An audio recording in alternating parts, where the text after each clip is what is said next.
கிருபைதான் என்னை தாங்குகின்றது. உங்க கிருபைதான் என்னை நடத்துகின்றது. ஆண்டவராகிய இயேசு கிறிஸ்துவின் விலையேறப்பட்ட நாமத்தினாலே உங்கள் யாவருக்கும் என் அன்பின் ஸ்தோத்திரத்தை இந்த காலை வேளையிலே உங்களுக்கு தெரியப்படுத்துகிறேன். ஏசாயா தீர்க்கதரிசன புஸ்தகம் 40ஆம் அதிகாரம் 29வது வசனத்திலே இவ்வாறாக வாசிக்கிறோம். சோர்ந்து போகிறவனுக்கு அவர் பலன் கொடுத்து சத்துவமில்லாதவனுக்கு சத்துவத்தை பெருக பண்ணுகிறார் என்று.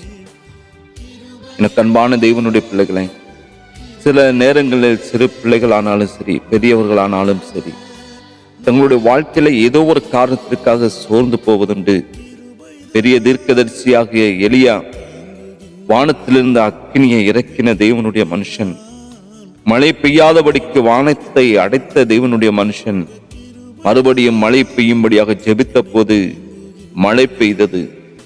அப்படிப்பட்ட அந்த தீர்க்கதரிசி தன் வாழ்க்கையில சோர்ந்து போனவராக, ஆண்டவரே நான் சாக வேண்டும் என்று சொல்லி விண்ணப்பம் பண்ணுகிறார். காரணம், இயேசபேலின் பட்டயத்தை கண்டு பயந்து சோர்ந்து போனவராக, அவர் மிகவும் பயந்து போனவராக ஆண்டவர் நோக்கி விண்ணப்பம் செய்கிறார்.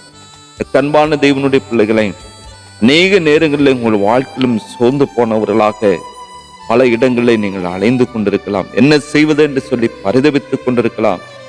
ஆனால் கர்த்தர் தம்முடைய வார்த்தையின் மூலமாக அவர் அருளி செய்வது, சோர்ந்து போகிறவனுக்கு அவர் பலன் கொடுத்து சத்துவம் இல்லாதவனுக்கு சத்துவத்தை பெருக பண்ணுகிற ஆண்டவராய் காணப்படுகிறார்.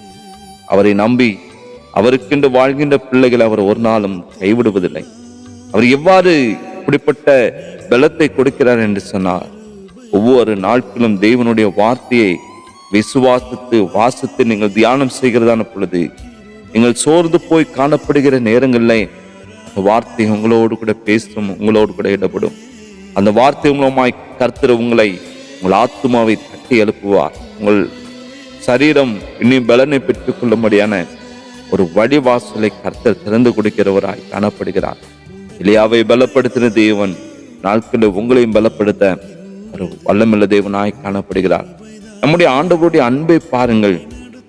நாம் துக்கத்தோட அல்ல, சமாதானத்தோட காணப்பட வேண்டும் என்பதற்காக தேவனுடைய திட்டமாய் காணப்படுகிறது. ஆகையினால் கலங்க வேண்டாம். இன்று ஒருவேளை நீங்கள் சோர்ந்து போனவர்களாய் காணப்படலாம், நீங்கள் கவலையோடு கூட நீங்கள் காணப்படலாம். கர்த்தர் உங்களை பார்த்து தம்முடைய வார்த்தையின் மூலமாய் அருளி செய்கிறார். சோர்ந்து போகிறவனுக்கு அவர் பலன் கொடுக்கிறார். நாட்கள் அவர் பரிபூர்ணமான பலனை கொடுத்து சத்துவத்தை கொடுத்து உங்களை எழுப்பி நிறுத்த அவர் வல்லமுள்ள தேவன். எல்லாரும் கைவிடப்பட்ட என்னை கைவிட்டு விட்டார்களே என்று சொல்லி ஒருவேளை நீங்கள் கலங்கி நிற்கலாம். ஆனால் தேவன் உங்களோடு கூட வந்து உங்களுடைய வலது கரத்தை பிடித்து அவர் உங்களை வழிநடத்தும்படியாக, உங்களை பலப்படுத்தும்படியாய் அவர் உங்களோடு கூட இருக்கிறார். உங்களுடைய கரத்தில் உங்களை அர்ப்பணிங்கள். இந்த தேவன் உங்களுக்கு சத்துவத்தை கொடுத்து உங்களுடைய சோர்ந்து போன நிலைமையிலெல்லாம் முற்றிலுமாக மாற்றி ஒரு ஆசீர்வாதத்தின் நன்மை கொடுப்பதற்கு அவர் போதுமானவர். செபிக்கலாமா? நேசிக்கிற அன்பின் நல்ல தகப்பனே, ஆசீர்வதிக்கப்பட்ட அந்த காலை வேலைக்காய் ஸ்தோத்திரிக்கிறப்பா. சோர்ந்து போகிறவருக்கு இது பலம் கொடுக்கிற தேவன், நாட்களை சோர்ந்து போன நிலைமையில, கைவிடப்பட்ட நிலைமையில பரிதபித்துக் கொண்டிருக்கிற உங்களுடைய பிள்ளைகளை என் தேவன் தேற்றுகிறீர், அவளை பலப்படுத்துகிறோம். உமக்கு நன்றி செலுத்துகிறோம். இது சத்துவத்தை பெருக பண்ணுகிற தேவனப்பா. நம்முடைய பிள்ளைகளுக்கு அப்படிப்பட்ட பலத்தை பரிசுத்த ஆவியான இந்த காலை நேரத்தில் நீங்கள் கொடுக்க போகிறபடினால் நமக்கு நன்றி செலுத்துகிறோம். வார்த்தை மூலமாக பலப்படுத்தும், நன்மை கட்டளிடும், ஆசீர்வாதத்தை கட்டளிடும். இயேசுவின் நாமத்தில் ஜெபிக்கிறோம் நல்ல பிதாவே, ஆமேன், ஆமேன். உங்க கிருபைதான் என்னை நடத்துகின்றது.